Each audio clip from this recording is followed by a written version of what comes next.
আজকে গেছিলাম রেসকোর্স পার্কে। মেয়ে পাপা সবাই মিলে হাসি খুশি গল্পে ভরা সুন্দর একটা দিন কাটালাম। চলো তোমাদেরও আজকে নিয়ে যাই এই ছোট্ট ঘোরাঘুরিতে। আশা করছি তোমাদেরও সবার ভালো লাগবে। হ্যালো এভরিওয়ান, কেমন আছো সবাই? আশা করছি সবাই ভালো আছো, আমরাও ভালো আছি।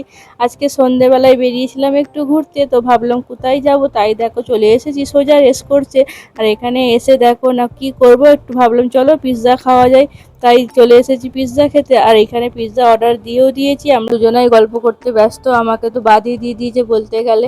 তো আমি আর কি করব, আমি এই রেসকোর্সে এসে চারিদিকটা দেখছি। এখানে এলে না বেশ ভালো লাগে, চারিদিকটা এত লাইটিং, মানুষজন থাকে, পুরো মেলা মেলা ভাইবস, জানো তো।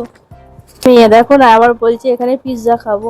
তো ওকে দেখাচ্ছিল যে পিৎজা অর্ডার দেওয়া হয়েছে, পাপা দাঁড়াও একটু পর আসবে। ও আবার এইগুলো দেখাচ্ছে, চাইনিজগুলো তো সানডে মানেই চাইনিজ খেতে কার না মন যায় বলো না। তো মাঝে মাঝে খাওয়াই হয়। তো এভাবেই সময়টা কাটাচ্ছি, এখানে দাঁড়িয়ে দাঁড়িয়ে চারিদিকটা দেখছি, বেশ ভালো লাগে। এখানে কিভাবে সময় কেটে যায় বুঝতেই পারি না।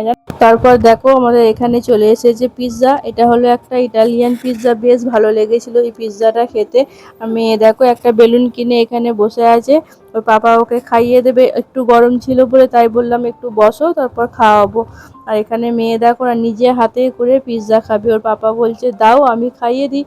ও তো শুনবে না, তাই ওকে টিস্যু করে ধরিয়ে খাওয়ানো হচ্ছে যাতে গরমটা ওর না লাগে।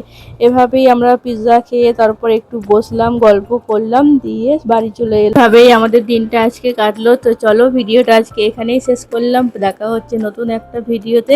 তো সবাই ভালো থেকো, সুস্থ থেকো, আল্লাহ হাফিজ।